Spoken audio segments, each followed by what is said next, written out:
Inflation continues to be an expensive problem for Americans. But could an even bigger problem be lurking? Welcome to Economics Made Simple.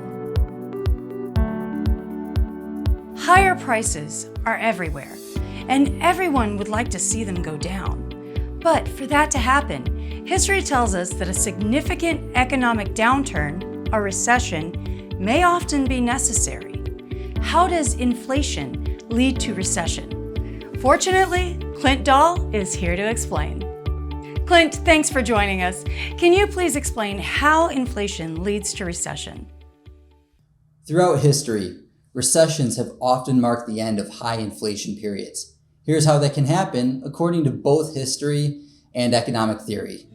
The Federal Reserve ideally likes to see a little inflation in the economy, about 2%. It's a balancing act. The central bank views 2% inflation like this: high enough to represent economic growth and low enough to not erode consumers' purchasing power. If inflation starts to creep above 2%, the Fed will begin this period of watchful waiting. They'll give inflation a chance to clear up on its own before taking action. They watch to see if inflation drifts back down on its own towards the target level.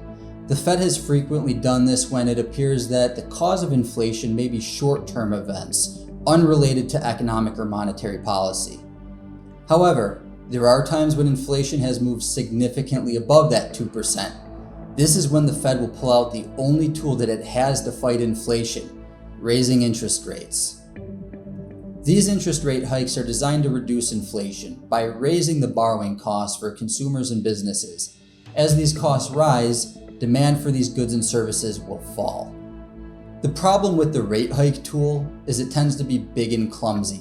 It's kind of like trying to kill a fly on a glass table with a baseball bat. Only the perfect amount of force will kill the fly without breaking the glass table.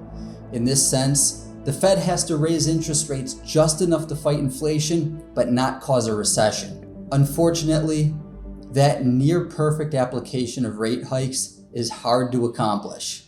Experts have noted that of the previous 11 rate tightening cycles, 8 have ended in a recession. In a future video, we'll take a look at a different economic situation where we have both high inflation and a slowing economy. This is called stagflation, and it's thought of as the most perfect storm for an economy to impact it in a negative way. We look forward to that, Clint. And we appreciate your explanation today of some reasons inflation may have so often led to recession. That's it for today's lesson. If you enjoyed this video, be sure to hit the subscribe button and check back often for more Economics Made Simple. Joe Montana here. Click subscribe now and hit the notification bell to stay up to date. You'll be glad you did.